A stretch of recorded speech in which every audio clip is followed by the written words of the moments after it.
ஆனந்தி, நம்ம as lady officers நம்மளை வந்து டக்குன்னு நம்ப மாட்டாங்க. You have to prove your self. அது ஒரு இதில் வந்து என்னாச்சுன்னா ஆஸ் அ லேடி கொஞ்சம் யூஸ் ஆச்சு. உள்ளே வந்து ட்ரக்ஸு 4 kgs அப்படின்னு சொல்லி இன்ஃபர்மேஷன். ஆனால் வெளியில் பூட்டிருக்கு வீடு. என்ன இருக்காங்களா இல்லையா ஒன்றுமே தெரியல. ஒரு ஆள் படியில் ஏறி வந்தான், ப்ளூ ஷர்ட்டு, படியில் ஏறி வந்து அவன் பூட்டை திறந்தமோ பூட்டு திறக்கல உள்ளே போயிட்டான் அவன். அப்போ நான் சொன்னேன், இப்போ உள்ள ஆள் இருக்குது அப்படின்னு சொல்லிட்டு வயர்லெஸ்ஸை சொல்லிட்டேன் நான் ராகவன் கிட்ட. உடனே என்ன பண்ணாங்க, நான் மட்டும்தான் நிற்கிறேன் வெளில. அந்த கீ ஹோலில் பார்த்தேன்னா நான் மட்டும்தான் தெரியுவேன். சைடில் இவங்க எல்லாம் வந்து ஹைட் பண்ணிட்டாங்க. அக்கா தட்டினோடனே அவன் வந்து தைரியமாக திறந்துட்டான். லேடி யாரோ நிற்குது அப்படின்னு. நான் வந்து இந்த சீதாராமன் அட்ரஸ் இருக்கா அப்படின்னு கேட்டேன். சீதாராமன் யாரும் இல்லையே அப்படின்னு மெதுவாக பேசிட்டு எல்லாம் they all came and cotton. அது ஒரு நல்ல எக்ஸ்பீரியன்ஸ். அது டிஆர்ஐ பெங்களூரில் நான் இருக்கிறப்போ இதை உடைக்கணும்னு சொல்லிட்டு, லேடிஸ்னால் ஹவுஸ் சர்ச் மட்டும்தான் கூட்டிகிட்டு போவாங்க. அது மாதிரி அதை உடைக்கணும்னு சொல்லிட்டு நான் ஃபஸ்ட் இன்டெலிஜென்ஸ் ஃபைல் பண்ணுறேன். நான் ஃபைல் பண்ணிவிட்டு அந்த case 10 crore case, Flora wall covering limited சொல்லிட்டு. ஸோ அது ஒரு நல்ல இன்ட்ரெஸ்டிங்கான ஒரு கேஸ். அது கோல்டுக்கு அடுத்து இந்தியாவில் டிமாண்ட் இருக்கிறது வந்து சில்க்கு தான். எல்லார் வீட்லேயும் பார்த்தீங்கன்னா கோல்டு இருக்கும், ஒரு 4-5 சில்க் சாரீஸ் கண்டிப்பாக இருக்கும். இந்தியன்ஸ் வந்து கோல்டு சில்க் தான். சில்க் ரா சில்க் வந்து இம்போர்ட் பண்ணிவிடுவாங்க டியூட்டி ஃப்ரீ. அது ஒரு ஸ்கீம் ஒன்று இருந்தது. டியூட்டி ஃப்ரீயாக இம்போர்ட் பண்ணிவிட்டு இவங்க எக்ஸ்போர்ட் பண்ணணும். ஓகேங்களா? அந்த சில்கை யூஸ் பண்ணி ஏதாவது ப்ராடக்ட் வெளியில் அதை வந்து எக்ஸ்போர்ட் பண்ணுறதுக்கு தான் duty free import, customs duty free கொடுக்குறாங்க. இந்த ஸ்கீம் எல்லாம் டிஇசி ஸ்கீம், எக்ஸாக்ட்லி. அதுதான் டியூட்டி எக்ஸம்ஷன் என்டர்டெயின்மெண்ட் ஸ்கீம். அது அதில் வந்து இந்த ஃப்ளோரா வால் கவரிங் லிமிடெட் நிறைய bundle of silk, raw silk வந்து இம்போர்ட் பண்ணிட்டாங்க. ரஷ்யா அண்ட் ஹாங்காங் அந்த மாதிரி கண்ட்ரீஸ்லேருந்து. ஒரு சின்ன பிட்டு கூட எக்ஸ்போர்ட் பண்ணல. சரிங்களா? அதில் கஸ்டம்ஸ் டியூட்டி இன்வால்வ் மட்டுமே 10 crores இருந்துச்சு. ஸோ அது ஒரு இன்டெலிஜென்ஸ் நான் ஃபைல் பண்ணுறேன். அதை யாருமே சீரியஸாக எடுக்கல. ஓகே, அதுக்கப்புறம் நானே ரிக்வஸ்ட் பண்ணி கண்டிப்பாக இது கேஸ் ஆகும் சார், எனக்கு வந்து டீம் கொடுங்க அப்படிலாம் கேட்டுட்டு, அது ஆனைக்கல்ல இருக்குது அந்த ஃபேக்ட்ரி. டீமெல்லாம் கூட்டிகிட்டு நான் அங்கே போகிறேன். அதுக்கு முன்னாடியே என்னோடய ஸ்கூட்டியில் 2-3 தடவை அந்த ஃபேக்ட்ரிலாம் போய் பார்த்துட்டு வந்துட்டு, ஒன்லி செக்யூரிட்டி மட்டும்தான் இருக்காங்க. சரி, ஓகே, ஆளுங்கள்லாம் உள்ளே வேலை செய்வாங்க போல அப்படின்னு சொல்லிட்டு டீம் கூட்டிகிட்டு உள்ளே போனப்புறம் பார்த்தா வெறும் செக்யூரிட்டியே தான் இருக்காங்க. இல்லை ஃபேக்ட்ரி இல்லை, அதை க்ளோஸ் பண்ணி ஃபுல்லாக மிஷினரி ஃபுல்லாக இருக்குது. அதுவும் இம்போர்ட் பண்ண மிஷினரிஸ் தான், யாருமே இல்லை, செக்யூரிட்டி மட்டும் இருக்காங்க. அதுக்கப்புறம் வந்து நான் சொன்னேன், இல்லை நாங்கள் உள்ளே வந்து வெரிஃபை இன்ஸ்பெக்ட் பண்ணோம், நாங்கள் சர்ச்சுக்கு வந்திருக்கோம் அப்படின்னு சொல்லிட்டு. உங்கள் கோடவுன்லாம் எங்கே இருக்குது அப்படின்னு கேட்டால் அவன் வந்து ஒரே ஒரு கோடவுன் மட்டும் காமிக்கிறேன். அது ஃபுல்லி லாக்கோட சீல் பார்த்தா பேங்க் ஆஃப் மஜ்ரான்னு முதல்ல இருந்தது, மதுரை இது. அந்த சீல் அதில் போட்டிருக்காங்க. ஸோ அதை வந்து நம்ம ஓப்பன் பண்ண முடியாது. சரி, அன்றைக்கி வித்ட்ரா பண்ணிவிட்டு டீம்லாம் வித்ட்ரா பண்ணிவிட்டு, பட் ஒரு செக்யூரிட்டி மட்டும் போட்டுட்டு நான் நெக்ஸ்ட் டே அங்கே பேங்க்கு போயிட்டு அந்த ஆஃபீஸர்கிட்ட அவரையும் கூட்டிகிட்டு மறுபடியும் டீம் எடுத்துகிட்டு போயிட்டு அதை அந்த சீலெல்லாம் ஓப்பன் பண்ணிவிட்டு உள்ளே போய் பார்த்தா எல்லா பேல்ஸும் அப்படியே இருக்குது. எனக்கு ஷாக். என்னோடய இன்டெலிஜென்ஸ் என்னென்னா, அங்கே பேல்ஸ் எல்லாமே விற்றுட்டாங்க, அந்த ரா சில்க் எல்லாமே வெளியே விற்றுட்டாங்க, எக்ஸ்போர்ட் பண்ணலை, இம்போர்ட் டியூட்டி மட்டும் கட்டாமல் இவேட் பண்ணிட்டாங்கன்னு சொல்லிட்டு பேல்ஸ்லாம் அப்படியே இருக்குது. சரி, கேஸ் இல்லை போல், எனக்கு அழுகே வர மாதிரி ஆகிடுச்சு. சரி, அப்புறம் சொன்னேன், எங்கள் ஹவில்தார் அவங்க இருந்தாங்க, ஒரு பேல் எடுப்பா பார்க்கலாம் அப்படின்னு சொல்லி அதை ஓப்பன் பண்ணால் ஃபுல்லாக ஒரே குப்பை, வெறும் பேப்பர் மட்டும் போட்டு வச்சுருக்காங்க. சரி, அடுத்த பண்டில் எடுனா அதுலேயும் அப்படி தான் போட்டு, ஒரு இதில் வைக்கோல் அதெல்லாம் போட்டு வச்சுருக்காங்க. அந்த மாதிரி 1000 பண்டிலையும் வேறு ஏதோ ஸ்டஃப் பண்ணி வச்சுட்டு சில்க் எடுத்து விற்றுட்டாங்க. திருப்பி அதை ரீபேக் பண்ணி அதை மெஜரா கோர்ஸில் மார்ட்கேஜ் பண்ணி அங்கேருந்து லோன் வாங்கியிருக்காங்க. ஸோ வந்து முதல்ல ஒரு மாதிரி ரோலர் கோஸ்டர் மாதிரி. ஸோ இது மாதிரி ஃபர்ஸ்ட் இன்டெலிஜென்ஸை இந்த மாதிரி ஆனால் கிளிக் ஆகிடுச்சு, தேங்க் காட். அப்புறம் தான் ஓகே, இவங்க கூட ஏதோ வேலை செய்வாங்க போல் அப்படியே அக்செப்ட் பண்ணாங்க. That is what. இல்லாட்டா நம்மள வந்து நம்மகிட்ட வர ஒரு பொறுப்பை கொடுக்க மாட்டாங்க, ஒரு கான்ஃபிடன்ஸ் வச்சுட்டு கொடுக்க மாட்டாங்க. சாரி சார், ஆக்சுவலி இல்லை நான் எப்படி சொல்றது, லேடின்றதுனால இல்லை, சில பேர் வந்து கரெக்ட் ஆஃபீஸர்ஸ் யாராவது இருந்தாங்கன்னா அவங்க போய் லீக் பண்ணி விட்ருவாங்க நம்ம இன்ஃபர்மேஷன். நமக்கு வந்து தெரியாது இல்லையா, அது வி கான் டூ சர்வேலன்ஸ் என்னால் அவங்களோட துணை இல்லாமல் நம்ம பண்ண மாட்டோம். ஸோ அவங்க போயிட்டு ரிவீல் பண்ணி விட்ருவாங்க. ஸோ அப்புறம் பார்த்தா அது இருக்கவே இருக்காது, நம்ம இன்ஃபர்மேஷன் கொடுத்துருப்போம், பட் வந்து கேஸ் வந்து நடக்காது. அது மாதிரி நம்ம 4-5 தடவை ஐ சஃபர்ட். அது ஜென்ரலாக இட்ஸ் நார்மல் ஃபினாமினா. நமக்கு மேலே தெரிய பண்ணலை, ஹேண்ட் இன் க்ளவுன்னா நம்ம வேலைக்கே பிரயோஜனம். ஒண்ணுமே பண்ண முடியாது. அதனால் we need a good team work தான் இன்டெலிஜென்ஸில் யாரும் தனியாக வந்து கிளைம் பண்ண முடியாது. அது எக்ஸாக்ட்லி டீம் ஒர்க் இருக்கணும். And investigation also it is a team work. You must நீங்கள் வந்து அந்த கேஸை மட்டும் பார்த்து பண்ண முடியாது. யூ மஸ்ட் ஜென்ரலாக உங்களுக்கு ஐடியா இருக்கணும். மார்க்கெட்டில் என்ன நடக்கணும், எங்கே டேப் பண்ணால் என்ன கிடைக்கும், இந்த கேஸுக்கு எங்கே லிங்க்கு கிடைக்கும். அது வந்து ஒரு இன்டெலிஜென்ஸ் ஆஃபீஸராக ஒர்க் பண்ணதுனால நான் சொல்கிறேன். அது வந்து அந்த என்ஃபோர்ஸ்மெண்ட் விங்கில் ஒர்க் பண்ணுறது it's not easy. You need to fully adapt பண்ணணும். உங்கள் ஃபுல் ஸ்ட்ரென்த் அதில் அப்படியே ஸ்டடி பண்ணணும். ஃபுல்லா அது அதோட ரிலேட்டட் என்னென்ன ஃபீல்டோ அது எல்லாமே ஸ்டடி பண்ணணும். இன்ஃபேக்ட் நான் சொல்கிறேன், என் wife second delivery almost delivery அவள் பெயினில் இருக்கா. நான் 12:30 மணிக்கு ரைடு முடிச்சுட்டு வரேன். அப்போ அவன் மேலேருந்து பால்கனிலேருந்து கத்துறா, ஐயோ காரை நிறுத்த சொல்லுங்க, ஹாஸ்பிட்டல் போகணும். அந்த மாதிரி ஒர்க் பண்ணியிருக்கோம் நம்மலாம். அந்த டெடிகேஷன் இல்லைன்னா you can't achieve anything. And இந்த கஞ்சா பற்றி சொன்னப்போ கூட, கஞ்சாங்கிறது இலையில ஒன்றுமே கிடையாது. கஞ்சா இலையில இருக்கிறது டெட்ரா ஹைட்ரோ கெனபினால்னு பேர். That is up to 4% is permitted.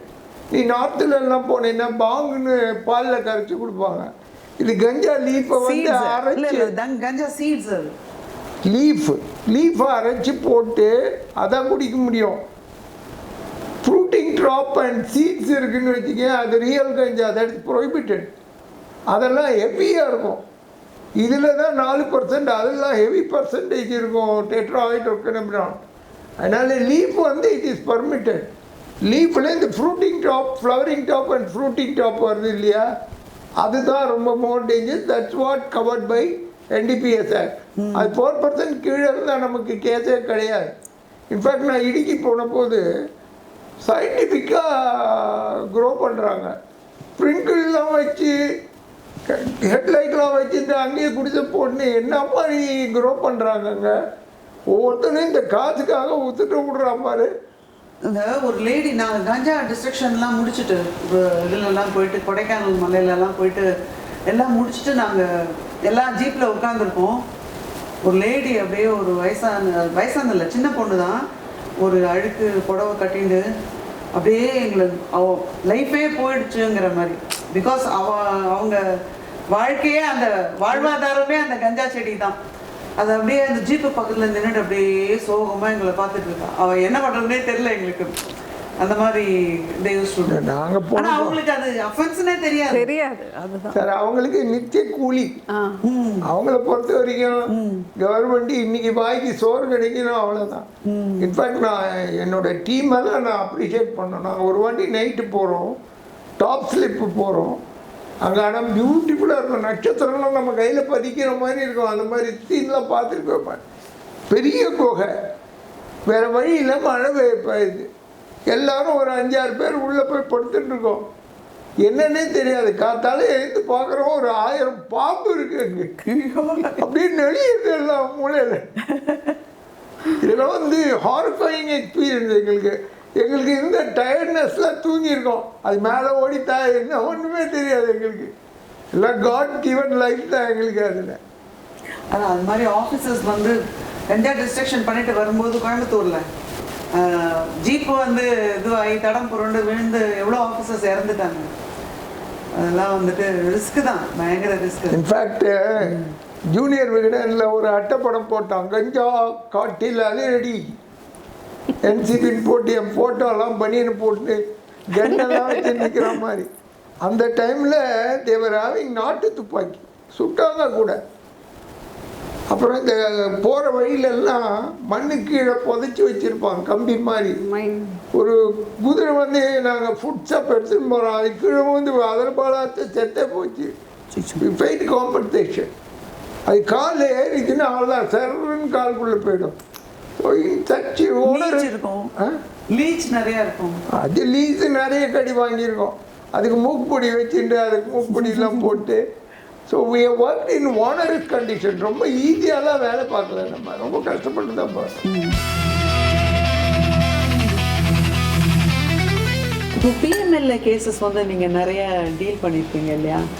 அதில் வந்துட்டு இப்போ you tell the people what is money laundering, how it is being done in the society. how it is being integrated with the white money அப்படின்றது சொல்லுங்க. நீங்கள் வந்து இந்த வேர்ல்டில் இருக்கிற அஃபென்சஸை வந்து ரெண்டு major 2 categories are there. One is emotional and another one is economic. Offence பண்ணுறது ரெண்டுமே வந்து 2 ப்ராட் கேட்டகரியாக நீங்கள் பண்ணலாம். பிக் பாக்கெட்லேருந்து ஆரம்பித்து bank fraud thousands of crores இது எல்லாமே எக்கனாமிக் அஃபென்ஸில் வந்துடும்.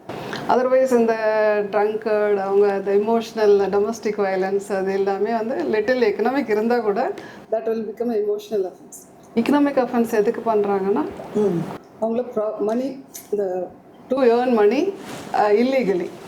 ஓகே, அது பெரிய லெவலில் வேறு மாதிரி பண்ணுறாங்க, சின்ன லெவலில் pickpocket. Even pickpocket கூட வந்து நம்ம மணி லாண்ட்ரிங்கில் எடுத்துகிட்டு போகலாம்.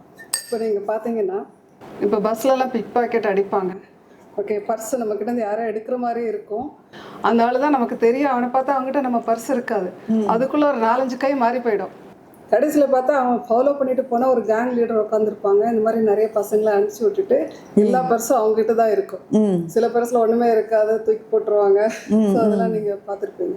ஸோ இதை வந்து அந்த கையில் வச்சுக்க மாட்டாங்க. இப்போ வந்து ஒரு கவர்மெண்ட் ஆஃபீஸர் லஞ்சம் வாங்குறாங்க, ஓகேங்களா, ஒரு 5 lakhs 50 lakhs வாங்குறாங்க. ஆஃபீஸ்லேருந்து எடுத்துகிட்டு போயிட்டு வீட்டில் என்ன சொல்லி கொடுப்பாங்க, ஒய்ஃப்க்கு வந்து தெரிஞ்சிடுச்சுன்னா அவங்க நம்ம ஹஸ்பண்டை வந்து லஞ்சம் வாங்குறாருன்னா அவங்களே எடுத்துக்கொண்டு போய் உள்ளே வச்சுக்குவாங்க. சப்போஸ் நல்ல ஒய்ஃபாக இருந்துட்டு லஞ்சம் வாங்கக்கூடாதுன்னு சொல்கிறாங்கன்னா அவங்கக்கிட்ட என்ன சொல்லுவாங்க, எனக்கு ஆஃபீஸில் ஏதோ ரிவார்டு கொடுத்தாங்க, எனக்கு வேறு எங்கேருந்தோ இந்த பணம் வந்துச்சு. அங்கேயே வந்து மணி லாண்ட்ரிங் ஆரம்பிச்சிருது. சரிங்களா? அதை வந்து என்ன பண்ணுவாங்க, அதை கையில் வச்சுருந்தா அஃபென்ஸ் கண்டிப்பாக அதுக்கு மேலே வேறு எந்த எவிடன்ஸும் வேண்டாம்.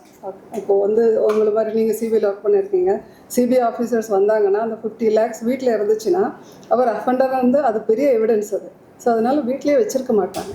அவங்களுக்கு டிஸ்டன்ட் ரிலேட்டிவ் இல்லை தெரிஞ்சவங்க ஃப்ரெண்ட்ஸு அவங்கக்கிட்ட கொடுத்து வைப்பாங்க, ரொம்ப நம்பிக்கையானவங்கிறாங்க. இல்லாட்டா என்ன பண்ணுவாங்க, அடுத்து ஒரு ப்ராப்பர்ட்டி வாங்குவாங்க. அவங்க பேரில் வாங்க முடியாது, கவர்மெண்ட்டில் நிறைய ஃபார்மாலிட்டிஸ் இருக்கும். ஸோ அதனால் ஒரு டிஸ்டன்ஸ் ரிலேட்டிவ் மேலே வாங்குவாங்க. இல்லை ஒய்ஃப் வந்து பயங்கர கோடீஸ்வர ஃபேமிலியில் வந்தவங்கன்னு சொல்லிட்டு மாமனாருக்கு கிஃப்ட் கொடுத்தாருன்னு சொல்லிடுது. ஸோ இதெல்லாம் தான் மணி லாண்ட்ரிங். சின்ன விஷயத்தில் ஆரம்பிக்குது. இதுதான் லேயரிங் மீன்ஸ் இப்போ 50 லட்சம் இருக்குன்னா கூட ஒரு 10 லட்சம் 50 லட்சத்தை எக்ஸாக்டாக போய் வாங்கினாங்கன்னா இதுதான் அதுன்னு கண்டுபிடிச்சிருவோம்.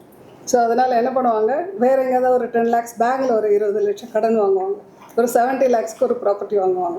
இப்போ போய் நம்ம கேட்டோன்னா இல்லை இது வந்து பேங்கில் லோன் வாங்கி தான் வாங்கினோம் அப்படின்னு சொல்லிட்டு சொல்லுவாங்க. இது வந்து இன்டகிரேஷன். சரிங்களா? ஸோ இதெல்லாம் தான் மணி வந்து பிளேஸ்மெண்ட், லேயரிங் அண்ட் இன்டகிரேஷன். இது வந்து சின்ன ஒரு எக்ஸாம்பிளாக நான் சொல்லியிருக்கேன். இது மல்டி க்ரோர். இப்போது வந்து விஜய் மல்யா அவங்களெல்லாம் நம்ம நியூஸ் பேப்பர்லாம் நிறைய படிச்சிருப்போம். அவங்க வந்து பிராண்ட் வேல்யூ வச்சுட்டு பேங்கில் வந்து நிறைய அவங்க கொலாட்ரல் செக்யூரிட்டி கொடுக்கறத பார்த்தீங்கன்னா அவங்க வாங்குகிற லோனுக்கும் அதுக்கும் எந்த ஒரு சம்மந்தமும் இருக்காது. ஓகேங்களா? ஸோ அதை வந்து ஒரு சாதாரணமாக நான் பார்த்த ஒரு கேஸில் ஒரு 5 lakhs 50 lakhs ஒர்த் ப்ராப்பர்ட்டி இருக்குது வச்சுக்கோங்களேன். அதில் பேங்கில் மார்கேஜ் பண்ணுறப்போ ஓவர் வேல்யூ பண்ணி வைப்பாங்க. அது வந்து 100 crores சொல்லி மார்கேஜ் பண்ணுவாங்க. நம்ம இன்வெஸ்டிகேட் பண்ணிவிட்டு பார்த்தா அது ஒரிஜினல் கைட்லைன் வேல்யூ பார்த்திங்கன்னா அது வெறும் 50 lakhs தான் இருக்கும். அது பேங்க்லேயும் இன் கன்னைவன்ஸ். ஓகே, ஸோ அதுவும் இருக்குது. நம்ம எல்லோரையும் ப்ளேம் பண்ணல, பட் இந்த மாதிரி அவங்க வந்து ஒர்க் அவுட் பண்ணுவாங்க. ஒர்க் அவுட் பண்ணிவிட்டு அப்படியே லோன் வாங்கி இன்னொரு இது கேள்விப்பட்டிருப்பீங்க.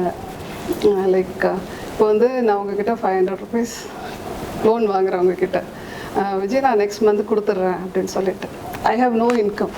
ஓகே, நீங்கள் வந்து நான் ஒரு நல்ல ஒரு ஃப்ரெண்டு, அதனால எனக்கு 500 ரூபா கொடுக்குறீங்க. ஸோ அந்த மந்த் வந்து நான் 500 ரூபான்னு ஒரு சின்ன ஒரு எக்ஸாம்பிள் தான். 500 ரூபா வச்சு இப்போ இந்த காலத்தில் எதுவும் செய்ய முடியாது. ஸோ 500 ரூபா வாங்கிட்டு I will spend that. Next month வந்து I will go to sir வந்து ஐ நீட் சம் மணி, 1500 கொடுங்க, I need. So he will give me 1500. Okay, he has confidence that. So அந்த 1500லேருந்து உங்களுக்கு நான் 500 கொடுத்துட்றேன். சரிங்களா? அப்போ வந்து என்கிட்ட 1000 rupees இருக்கும். I will enjoy my life. So I will go to the 4th person. அவங்ககிட்ட போகிறேன், போயிட்டு இந்த தடவை 2500 கேட்குறேன். So I will pay his money. I will have again another 1000 rupees. இப்படி various பேங்க்ஸில் they will borrow money. And one fine day they will get caught. The banks also will get alert, so that they will go to consortium of banks. ஒரு bank ஒரு limit தான் இருக்கும். So இது வந்து பெரிய level bank fraud cases. அதை வந்து வாங்கின ஒரு பர்பஸ்க்காக வாங்குவாங்க, அதுக்கு யூஸ் பண்ண மாட்டாங்க, அது அக்யூமுலேட், அங்கேயே மணி லாண்ட்ரிங் ஆரம்பிச்சிருது. whenever you don't use அந்த பணத்தை நம்ம தேவைக்கு, இப்போ நம்ம வீடு கட்டுறோன்னு லோன் வாங்கிட்டு கார் வாங்கினா பேங்க்ல ஒத்துக்குவாங்களா? ஆனால் பெரிய லெவலில் வாங்கினா அதை வந்து அவங்க கரெக்ட். யூடபிள்யூல அந்த மாதிரி கேசஸ் பேங்க்லேருந்து க்ரோர் கணக்கில் வாங்க வேண்டியது, ஏதோ ஒரு இவங்களே வந்து 2 கம்பெனிஸ் ஃப்ளோட் பண்ண வேண்டியது. கண்டிப்பாக பேங்க் டிடன்ட் நோ தட் அந்த 2 கம்பெனி பேர்ல இவங்க கொடுக்குறாங்க, ரொம்ப சாமர்த்தியமா கொடுக்கறதா நினைச்சுட்டு செக்ஸ் எல்லாம் வந்து அந்த 2 கம்பெனி பேர்ல, அது fake companies which are floated by this fellow. அதுக்கப்புறம் தான் வந்து இன்வெஸ்டிகேஷன்ல தான் it was found out that they are the same. So what do you think, sir? மணி லாண்டரிங்ன்றது வந்து economic offence. There is also saying, எல்லாரும் என்ன சொல்கிறாங்க, பேரலல் எக்கானமி இல்லைன்னா India survive ஆகாது. இப்போ கரப்ஷன் வந்து டீப் ரூட்டடாக ஆகிப்போச்சு, எங்கே பார்த்தாலும் கரப்ஷன். இப்போ ஒரு வேலை செய்யணுன்னா, ஒரு கம்பெனி காசு கொடுக்கணுன்னா அவங்ககிட்ட ஒயிட் மணி தான் இருக்கும் கம்பெனி அக்கௌண்ட்டில். ஸோ அவங்க என்ன பண்ணுவாங்க, பிளாக் வச்சுருக்கிறவனுக்கு ஏதோ ஒரு வேலை பண்ண மாதிரி எடுத்து கொடுத்துட்டு அவன்கிட்ட இருக்கிற கேஷை வாங்கி இன்னொருத்தட்டு கொடுப்பான். ஸோ பிளாக்கு ஒயிட்டுன்னு மாறி மாறி போயிட்டே இருக்கும். இதை கவர்மெண்ட்டு நிறுத்துறதுக்கு எவ்வளோ எஃபர்ட்ஸ் எல்லாம் எடுத்திருக்காங்க. பிஎம்எல்ஏ அது ஒரு ஆக்டு. முன்னாடியெல்லாம் லிமிட்டேஷன் இருந்தது, இப்போ லிமிட்டேஷன் கிடையாது. இந்த ப்ரொவிஷனையே சேலஞ்ச் பண்ணாங்க சில பொலிட்டிக்கல் பார்ட்டிஸ் சுப்ரீம் கோர்ட்டில். சுப்ரீம் கோர்ட்டு ஃபைனலாக வேர்டிக்ட் கொடுக்கும்போது இந்த சட்டம் செல்லுபடி ஆகும் அப்படின்னு மட்டும் சொல்லாமல் ஒரு இடி ஆஃபீஸருக்கு எக்ஸ்ட்ராடினரி பவர் இருக்குன்னு சொல்லிட்டாங்க. ஸோ எப்போவுமே சட்டத்தில் எப்படின்னா, ஒரு ஆப்ளிகேஷன் கொடுத்தாக்கா, ஒரு ரைட்டு கொடுத்தா ஒரு ஆப்ளிகேஷன் கூட கிரியேட் ஆகும். இந்த மாதிரி பிஎம்எல்ஏ அஃபென்சஸ் எல்லாம் என்ன ப்ராப்ளம்னா, இந்த அக்கௌண்டிங் உள்ளே போய் வெரிஃபை பண்ணி ப்ரூவ் பண்ணுறது வந்து சயின்டிஃபிக்காக பண்ணணும் நீங்கள். So officers have to be very, very effective, knowledgeable to go into the matter, bring out the truth out of it. And the பணத்தை ட்ரெயிலில் ட்ரேஸ் பண்ணி போய் you have to block that fund, attach that. இப்போ ரீசெண்டாக கூட பார்த்தீங்கன்னா demonetisation வந்தது. It's one of the measure. இப்போ chief minister of Andhra Pradesh இசை 500 எல்லாம் டிவேல்யூ பண்ணுங்க அப்படின்னு சொல்கிறாரு. So government is struggling itself to get out of this corruption. அப்புறம் இன்னொரு இன்சிடென்ட் சொல்லலாம்னா, இந்த பொலிட்டிக்கல் பார்ட்டிஸுக்கு ஃபண்டு செக்கில் கொடுக்கலாம், கேஷ் வேண்டாம், கேஷ் கொடுக்கறது ப்ராப்ளமாக இருக்குன்னு அதுவும் சேலஞ்ச் பண்ணியாச்சு. ஸோ கவர்மெண்ட் என்ன மூவ் எடுத்தாலும் கஷ்டமாக இருக்குது. இதெல்லாம் லாங் ப்ராசஸ், இதெல்லாம் ரொம்ப நாளாக அவங்க கோர்ட்டுக்கு போய் இதெல்லாம் முடிவு பண்ணுறதுக்கு. பட் என்ன குட் திங்குன்னா, they got enormous power now. நான் ப்ரெடிகேட் அஃபென்ஸ் பற்றி உங்களுக்கு தெரிஞ்சிருக்கும்னு நினைக்கிறேன்.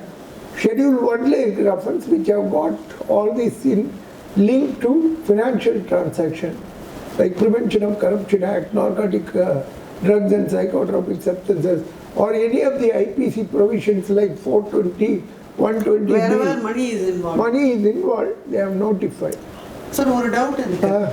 இப்போ ஒரு ப்ரெடிகேட் அஃபென்ஸ் வந்து பேஸ் பண்ணி இடியில் வந்து தே ஆர் ஃபைலிங் அ கேஸ்னு வச்சுக்கோங்க. ஃபார் எக்ஸாம்பிள் கரப்ஷன், ஒரு பிரைப் வாங்கிட்டான், அந்த கேஸ் தான் வந்து ப்ரெடிகேட் அஃபென்ஸ், அதை பேஸ் பண்ணி நீங்கள் அட்டாச் பண்ணுறீங்க. இப்போ அதே இந்த கோர்ஸ் ஆஃப் இன்வெஸ்டிகேஷன் ப்ரெடிகேட் அஃபென்ஸே மாறிடுறதுன்னு வச்சுக்கோங்க. ஹீ இஸ் பீங் அக்விட்டட் ஃபார் இது பிசி ஆக்ட்லேருந்து அக்விட் ஆகிடுறாரு. அவர் பிரைப் வாங்கலைன்றது ப்ரூவ் பண்ணிடுறாரு. But still the money laundering act will be active because he has to account for it.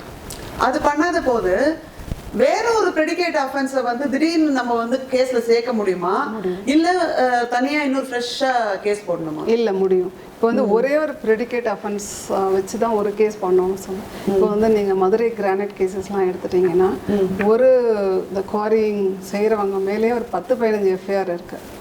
இந்த 15 எஃப்ஐஆர் சேர்த்து ஒரே இடி கேஸ். சரி, ஓகேங்களா? அது மாதிரி நீங்கள் சொல்கிற மாதிரி இந்த கவர்மெண்ட் ஆஃபீஸர் எக்ஸாம்பிள் சொன்னீங்க இல்லையா, அவங்க மேலே இன்னொரு அஃபென்ஸ் இருக்குன்னா அந்த எஃப்ஐஆரையும் இதில் கொண்டு வரலாம். அந்த இன்வெஸ்டிகேஷன் போயிட்டு இருக்க எந்த மெயின் ப்ரெடிகேட் அஃபென்ஸை வச்சு நீங்கள் இடியில் கேஸ் போட்டிங்களோ அந்த ப்ரெடிகேட் அஃபென்ஸ்லாம் அவன் acute ஆகிடுவான். So the main case itself goes. But still, as per amendments வந்துட்டு PMLA வந்துட்டு this holds good. Independent Act. PMLA வந்துட்டு இந்த PMLA Actல போட்ட கேஸ் வந்து it holds good because he has to account for it. The burden of proof is on him.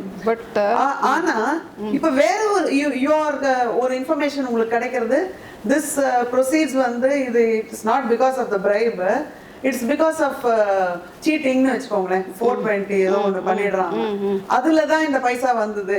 So இந்த predicate அஃபென்ஸே மாறுறது. அப்போ உங்களுக்கு in between the case whether you can include this predicate offense or you have to start afresh. No, we can include the predicate. Oh, that's good. Yes. நான் clarify பண்ணிட்டுமா? Please sir. இந்த predicate அஃபென்ஸ்லாம் நம்ம சொல்கிறோம் இல்லையா, இது வந்து prove ஆச்சா prove ஆகலையா எல்லாமே பிஎம்எல்ஏக்கு கணக்கு கிடையாது. Once if there is an FIR registered, அது கன்விக்ஷன் ஆச்சா ஆகலையான்றது பிஎம்எல்ஏக்கு கணக்கு கிடையாது. PMLA is a parallel provision to the other criminal provisions. அது தனியாக நடக்கும். அதில் என்ன ரிசல்ட் வருதுங்கிறதெல்லாம் இதில் கணக்கு கிடையாது. இப்போ நான் வந்து ஒரு எஃப்ஐஆர் ரெஜிஸ்டர் ஆகிடுச்சு, either I come to know, அதை பற்றி எனக்கு வெப்சைட்லேருந்து எடுக்கிறேன், இல்லை ஒரு சிபிஐ எனக்கு ரிப்போர்ட் பண்ணலாம், அந்த மாதிரி நாங்கள் வந்து பிசி ஆக்டில் இவர் மேலே கேஸ் புக் பண்ணியிருக்கோம், நீங்கள் இன்வெஸ்டிகேட் பண்ணுங்கள், இல்லை நியூஸ் பேப்பர் பார்த்து தெரிஞ்சுக்கிறேன்னா immediately PMLA will start its function. அது வந்து இட் டஸ் நாட் டிபெண்ட். அது வந்து இந்த கேஸ் முடிஞ்சுதா, அதில் அவன் கன்விக்ட் ஆனானா வேறு கேஸா, அதெல்லாம் சம்மந்தமே இல்லை. இது டோட்டலி இண்டிபெண்ட் இன்வெஸ்டிகேஷன். இங்கே இன்வெஸ்டிகேஷனில் என்ன பண்ணோம், இது வந்து லீகலாக ஏர்ன் பண்ண சொத்தா, ப்ராப்பர்ட்டி, அது இம்மூவபிளாக இருக்கலாம், மூவபிளாக இருக்கலாம், பணமாக இருக்கலாம், நீங்கள் தனியாக நடத்தி அதுக்கு ஒரு அட்ஜுடிகேட்டிங்னு அத்தாரிட்டின்னு ஒருத்தர் இருப்பார், அவர்கிட்ட நீங்கள் ரிப்போர்ட் பண்ணோம், இந்த மாதிரி எந்தெந்த வழியாக இந்த சொத்து வந்தது, இது ஏன் இதை அக்கௌண்ட் பண்ணல. நீங்கள் இன்கம் டேக்ஸ் ரிட்டர்ன் கூட ஃபைல் பண்ணியிருப்பீங்க. If the investigation is able to prove that this is ill-gotten money, அஃபென்ஸுக்கே சம்மந்தமில்லாத பணம் கூட நான் இன்வெஸ்டிகேட் பண்ணலாம். So my power is nothing to do with அந்த predicate offense or anything like that. PMLA is an independent, powerful provision. புரிஞ்சுதா? புரியுது sir. Yes sir. நீங்கள் நார்காட்டிக்ஸ்லேயும் வேலை பண்ணியிருக்கீங்க. அப்பார்ட் ஃப்ரம் இடி நார்காட்டிக்ஸ்லேயும் நீங்கள் வந்து வேலை பண்ணியிருக்கீங்க இல்லையா? அப்போ வந்து உங்களோட இது கன்சீல்மெண்ட் ஏதாவது இருந்ததுன்னா அது இன்ட்ரெஸ்டிங்காக சொல்லுங்கள். மொத்தம் நான் இருந்த பீரியடில் ஒரு 58 கேசஸ் பண்ணியிருக்கோம். விதமான கன்சல்மெண்ட், நம்ம நினச்சி பார்க்க முடியாத கன்சல்மெண்ட்ஸ்லாம் பண்ணியிருக்காங்க. ஒரு எனக்கு ரொம்ப யூனிக்காக இருந்தது என்னென்னா, பியர் டின்லாம் வச்சுட்டு எடுத்துகிட்டு போயிருக்காங்க. அதுக்கப்புறம் அந்த ரெக்டம் கன்சல்மெண்ட், அப்புறம் ஸ்வாலோ பண்ணி கேப்சூல்ஸ் எடுத்துகிட்டு போயிருக்காங்க. அதெல்லாம் விட நாங்கள் எதிர்பார்க்காத ஒரு கன்சல்மெண்ட்னா அந்த மாதுளம் பழம் இருக்கு இல்லையா, அந்த மாதுளம் பழம் அதை வந்து மேலே அந்த காம்பை மட்டும் கரெக்டாக கட் பண்ணி எடுத்துட்டு, அது டேமேஜ் ஆகாமல் கட் பண்ணி எடுத்துட்டு, உள்ளே இருக்கிற சீட்ஸ் எல்லாம் ஸ்கூப் பண்ணி வெளியே எடுத்துடுறாங்க. வெளியே எடுத்துட்டு அதுக்குள்ளே ஒரு கார்டம் வச்சுட்டு அதுக்குள்ளே ட்ரக்ஸ் போட்டுட்டு அந்த கட் பண்ண மேலே இருக்கிற முட்டை இருக்குல்ல அதை மறுபடியும் ஃபிக்ஸ் பண்ணி விட்டுறாங்க. நீங்கள் 2 தடவை அதை விட்டுட்டீங்க. ஆமாம், தெரியாமல் அதை மாதுளம் பழம் தானே அப்படின்னு. எனக்கு ஒரு எக்ஸ்பீரியன்ஸ் இருக்கு in NCB sir. I already told you. இதில் அதாவது ஒரு லேடி இன்ஃபர்மேஷன் வருது, லேடி இஸ் கேரிங் ட்ரக்ஸ்னு, ஸ்ரீலங்காவுக்கு போயின்னு இருக்கா. ஆஃப்லோட் பண்ணியாச்சு, ஃப்ளைட்டை அனுப்பிச்சாச்சு. பட் இப்போ ட்ரக்கு கிடைக்கலன்னா it will be our fault இல்லையா? அவளை ஆஃப்லோட் வேறு பண்ணியாச்சு. எங்கெங்கேயோ தேடுறோம், சாரிலாம் எடுத்து இது பண்ணுறோம், ஒன்றுமே கிடைக்கல. ஒரே ஒரு இவ்வளோ பெரிய ஸ்கொயர் மிளகா பொடி வந்து டிரான்ஸ்பரண்ட் கவரில் வந்து போட்டு, அது ஒரு 2 kgs இருக்கும்னு நினைக்கிறாரு அந்த மிளகா பொடி.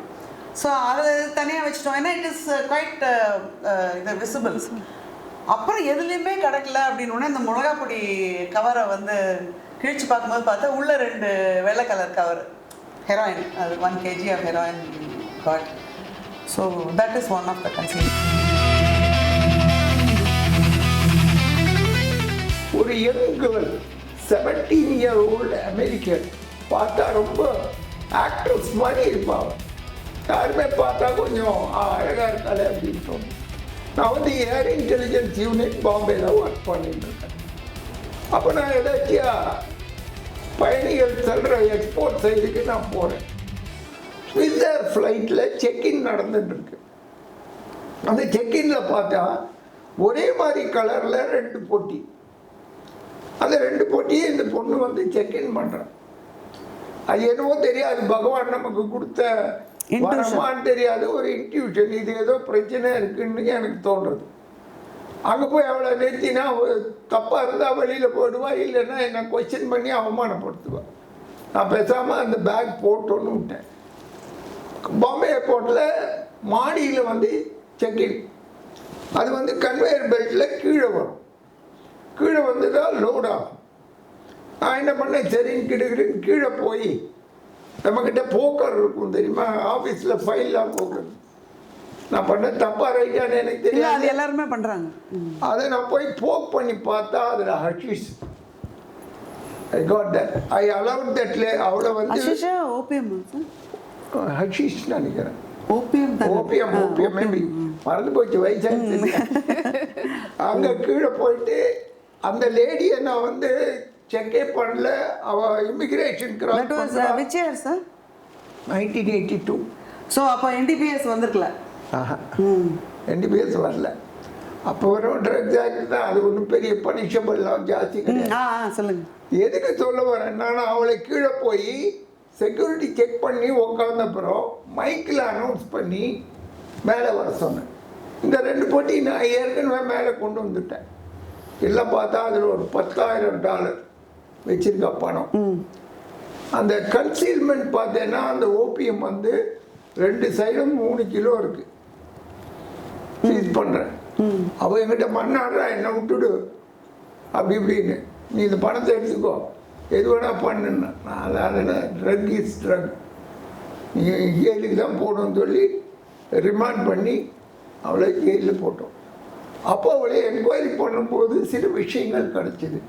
ஏன்னா ஸ்விஸ்ஸர் ஃப்ளைட் வந்து சிங்கப்பூருக்கு போகும்போது அது கரெக்டாக காத்தால 5:50 சிங்கப்பூர் டைம் 5:50 லேண்ட் ஆகுமா. இவங்க வந்து அந்த ரெக்கார்டை எடுத்து பார்த்துருக்காங்க 3 வருஷமா. ஒரே ஒரு வாட்டி தான் 2 நிமிஷம் லேட்டாக போயிருக்கு அந்த ஃப்ளைட்டு. அதனால அந்த ஃப்ளைட்டில் இவ்வளோ அனுப்புகிறாங்க. சிங்கப்பூரில் ட்ரக் ஸ்மகிள் பண்ணுறதுன்னா ரொம்ப கஷ்டம்.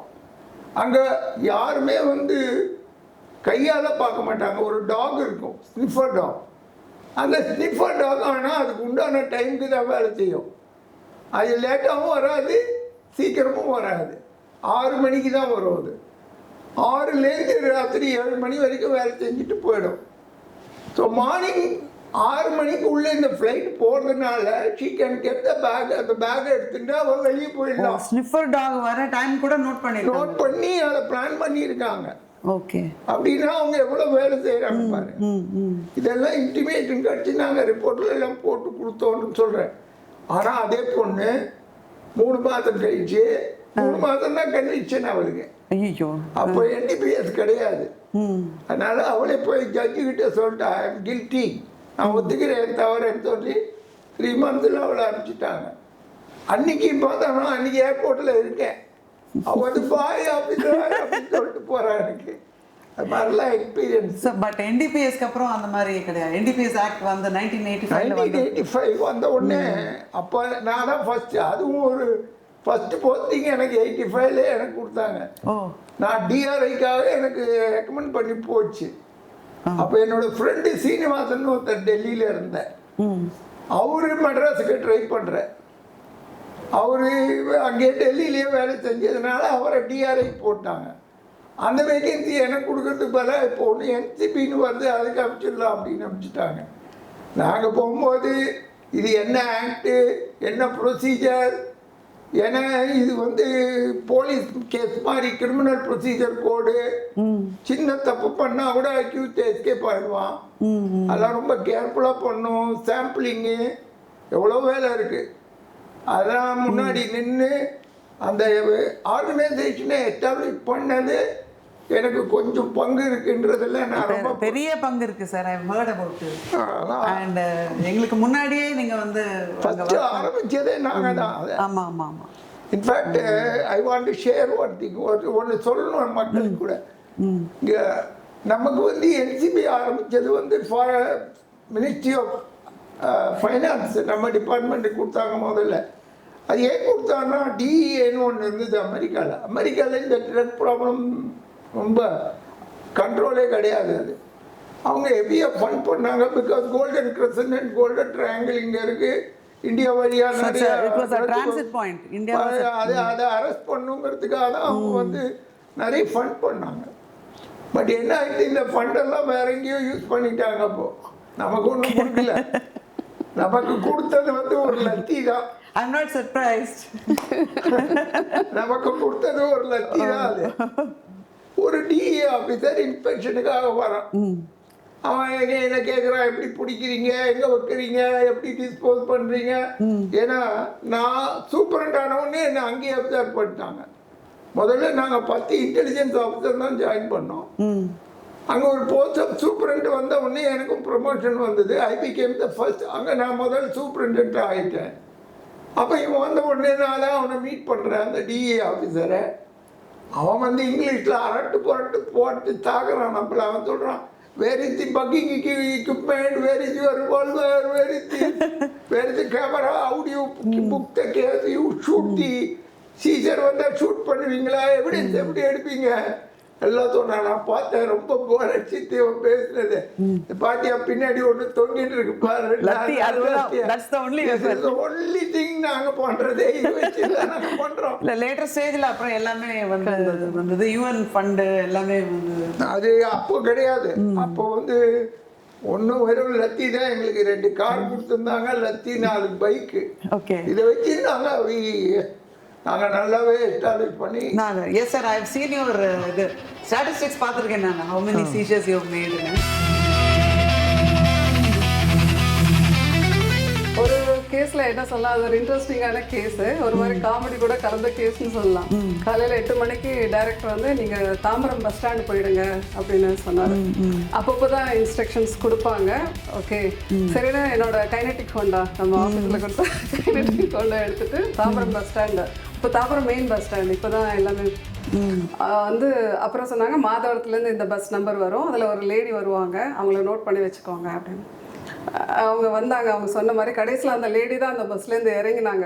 ஒரு அடையாளம் கொடுத்துருந்தாங்க, ஐடென்டிஃபிகேஷன், இவங்க இப்படி தான் இருப்பாங்க அப்படின்னு சொல்லிட்டு. அவங்க தான் கடைசியில் இறங்கினாங்க. அவங்க இறங்குறதுக்கே மனசு இல்லாமல் கடைசியில் இறங்கினாங்க.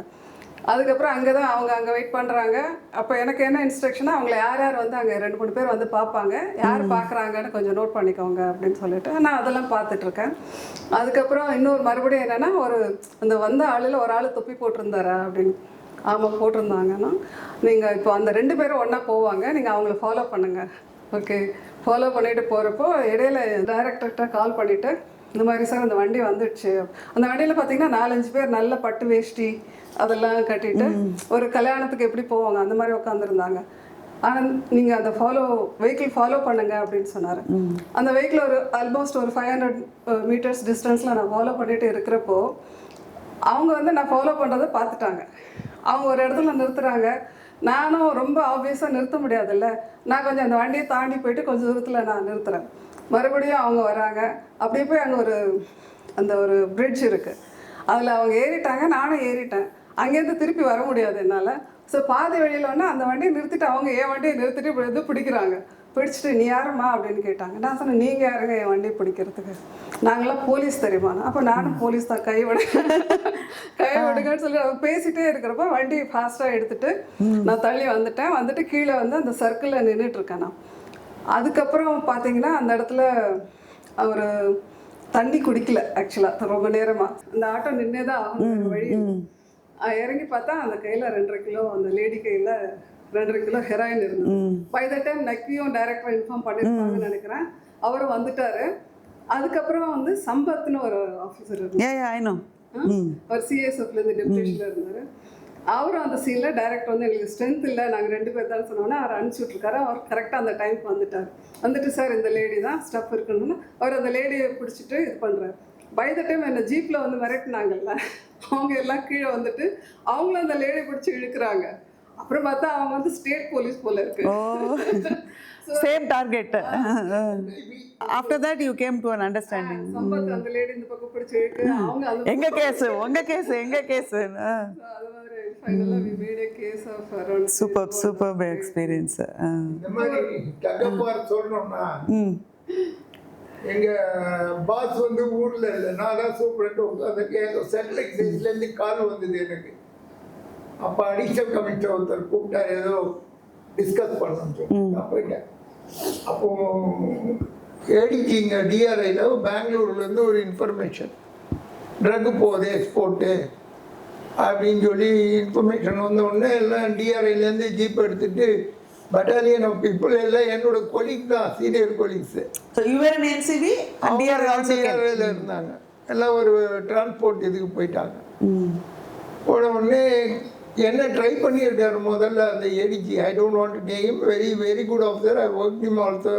அப்புறம் சென்ட்ரல் எக்ஸைஸ் வந்த அப்புறம் கூட அவர்கிட்ட நான் வேலை செஞ்சேன். அவர் எங்கே விஸ்வநாதன் கேட்டிருக்காரு. இல்லை சார் எக்ஸைஸ் ஆஃபீஸ் போயிருக்காரு, வந்துடுவாருன்னு இன்ஸ்பெக்டர்லாம் சொல்லியிருக்காங்க. நான் வந்த உடனே இது மாதிரி கூப்பிட்டாரு அப்படின்ன உடனே நான் எதிர்க்க தானே ஆஃபீஸ். அப்போ எங்களுக்கு என்சிவிக்கு ஆப்போசிட் தான் டிஆர்ஐ. அப்போ இப்போ அப்போ அவர் மலையாளம் கலந்து சொல்கிறாரு எனக்கு, இந்த மாதிரி இன்ஃபர்மேஷன் வந்தது, நான் டீம் அனுப்பிச்சிட்டேன் நீ இல்லைன்னு, பட் நீ தான் நார்காட்டிக்ஸு, நீ உடனே போய் பாருன்னார். நான் உடனே எங்கள் ஜீப் எடுத்துகிட்டு ஒரு 4-5 பேர் போனோம். போன உடனே அங்கே அதே டிரான்ஸ்போர்ட் ஹவுஸுக்கு போன உடனே எல்லாம் நம்மளை கிண்டல் பண்ணுறாங்க, வந்துட்டாங்கப்பா ஸ்லூத்து அப்படின்னு சொன்ன உடனே அப்போ ஒரு ஏடி இருந்தார், அவர் தான் லீட் பண்ணியிருந்தார், ஏடியும் வந்திருந்தார். அங்கே பார்த்தா இவங்க பெரிய தவளை, இந்த முஸ்லீம் மேரேஜுக்கெல்லாம் சமைக்கிற பாத்திரம் அதில் இருக்குது. இந்த நவீன கேஸ் சொன்ன மாதிரி தான் அவங்க அதை போட்டு அடிச்சிட்டு இருக்காங்க எல்லோரும், எங்கே கன்சீல்மெண்ட்டுன்னு சொல்லிட்டு. நான் அந்த டிரான்ஸ்போர்ட் ஹவுஸ் ஆளை கூப்பிட்டேன், எங்கேப்பா இது இப்படியே வந்து இது பேக் பண்ணி வந்தது, அதை கிடக்கு சார் அப்படின்னா. அதே மாதிரி அந்த சவுக்கு கட்டையில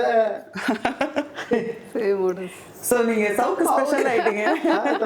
சவுக்கு சங்கர் அது மாதிரி இல்லை. ஆனால் அந்த ஏடி என்ன பண்ணிட்டாரு, கிடைக்கலன்னு ஃபோன் பண்ணி வேற சொல்லிட்டாரு ஏடிஜி கிட்ட. அப்புறம் அவர் என்ன விஸ்வநாதன் டோன்ட் மைண்ட், நான் வந்து கொஞ்சம் ஞாபகம் போட்டுக்கிறேன் அந்த கேஸ், என்ன நீங்களே போட்டுங்க சார் அப்படின்னு ராத்திரி 12 மணிக்கு நான் மகத்தூர் வரைக்கும் எழுதி கொடுத்துட்டு தான் போனேன். விஜய், இன்னொன்று பார்த்தீங்கன்னா நான் 22ல் வந்து டிஆர்ஐயில் இருந்தேன், சீனியர் இன்டெலிஜென்ஸ் ஆஃபீஸராக. தென் ஐ காட் திஸ் ப்ரொமோஷன். ஏர்போர்ட்டில் வந்து பேட்சில் முதல்ல இருந்தேன், அதுக்கப்புறம் ஏர் இன்டெலிஜென்ஸ் யூனிட்டில் போட்டாங்க. 2022 அது 2021லேருந்து கோல்டு வந்து இப்போ நாம் நினைக்கிற மாதிரி அந்த கோல்டு பிஸ்கெட்டு ஃபாரின் அது மாதிரிலாம் கிடையவே கிடையாது. ஏன்னா ஸ்கேனிங்கில் அதை பார்த்தா தெரிஞ்சிடும். ஹேண்ட் பேக்கேஜ் ஸ்கேனிங், இந்த சிக்கன் ஸ்கேனிங்லலாம் பார்த்தா தெரிஞ்சிடும். இல்லை பாடியில் எங்கே வச்சு கொண்டு வந்தாலும் நம்ம வந்து ஸ்கேனிங்கில் பிடிச்சிடுவாங்க. ஸ்கேனில் கலரே மாறும். ஆமாம், கலரு ஆமாம் ஆமாம், கொஞ்சம் டார்க் அந்த கலர் வரும். பட் இவங்க அதனால என்ன பண்ணுறாங்கன்னா, அங்கே கோல்டை வந்து ஒரு பிளாக் கலர் பேஸ்ட்டாக ஒரு கெமிக்கல் ஆட் பண்ணிவிட்டு பேஸ்ட்டாக மாற்றிடுறாங்க. அது வந்து ஸ்கேனிங்கில் தெரியவே தெரியாது.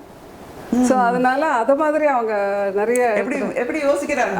நமக்கு மேலே அட்வான்ஸ்டு டிஆர்ஐல நான் இருக்கும்போதும் இந்த இதில் கட்டிங் பிளேயரில் உள்ள பேஸ்ட் தான் இல்லை அப்போயே வந்தாரு. ஓகே. ஸோ அந்த பேஸ்ட்டை வந்து நம்ம பார்த்துட்டு அது வந்து இன்டெலிஜென்ஸில் தான் நம்ம பார்க்கணும். அந்த அவங்களோட ட்ராவல் ரெக்கார்டு அதெல்லாம் ஹிஸ்ட்ரிலாம் பார்த்துட்டு அதை வந்து மறுபடியும் இங்கே நம்ம வந்து கோல்டை எக்ஸ்ட்ராக்ட் பண்ணோம், அதை ஹீட் பண்ணி மறுபடியும் எக்ஸ்ட்ராக்ட் பண்ணோம்.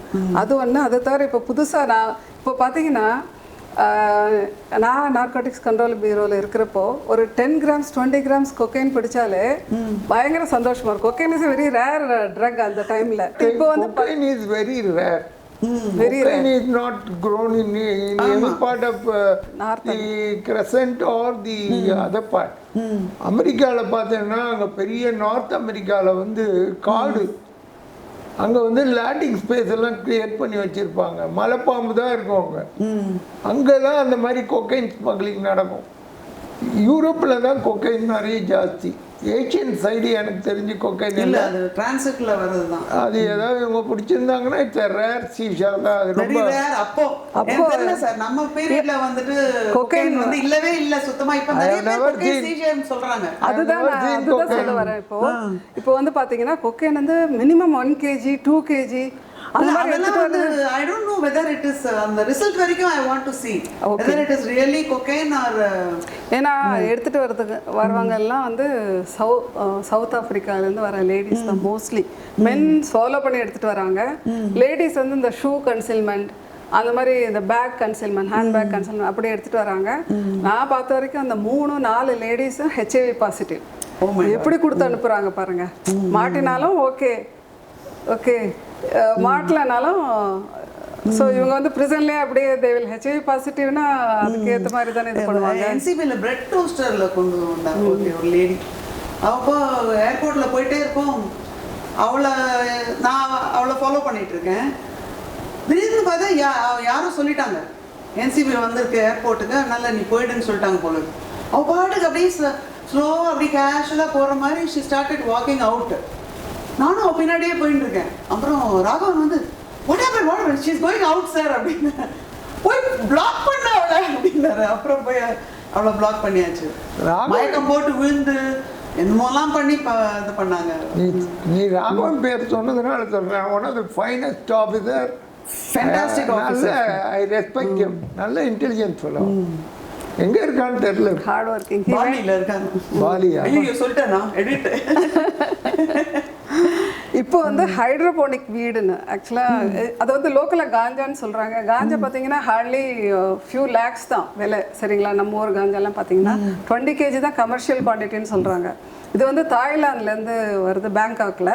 அங்கே வந்து ஃப்ரீ தான். ஒரு கடையில் போயிட்டு நம்ம இங்கே டீ பவுடர் அது மாதிரி வாங்குற மாதிரி வாங்கிட்டு வரலாம். அது but it's a highly potential drug.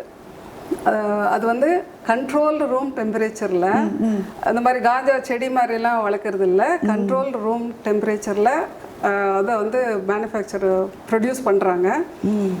அது இங்கே வந்து 1.5 crores 1 to 1 crore Indian value அது. ஸோ அங்கே வந்து 1 lakh கொடுத்துட்டு வாங்கிட்டு வந்துடுவாங்க. போனால் கூட பரவாயில்ல அவங்களுக்கு, it's not a loss. But அந்த ஆளுங்களை அரெஸ்ட் பண்ணுறது அதனால தான் அவங்க அதை ரிஸ்க் எடுக்கிறாங்களே தவிர. பட் ஆல்மோஸ்ட் நிறைய every month there are 2-3 seizures. இங்கே வந்து ஹை அண்ட் பார்ட்டிலலாம் அதை நான் கேள்விப்பட்டது தான். நான் வந்து பர்சனலாக தெரியாது.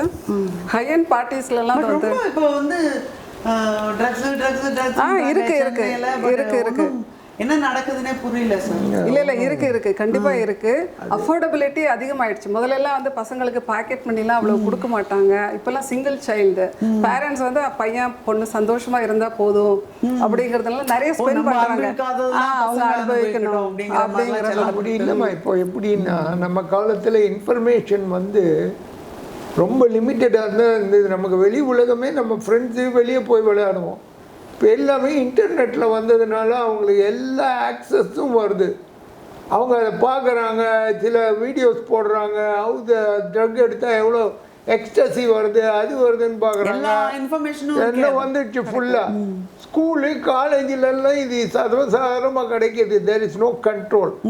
இது வந்து நான் வந்து இருக்கும்போதே ரொம்ப அந்த டிடி கிருஷ்ணமாச்சாரி ரீஹாபிலிட்டேஷன் சென்டரோட வி யூஸ் டு ஒர்க்.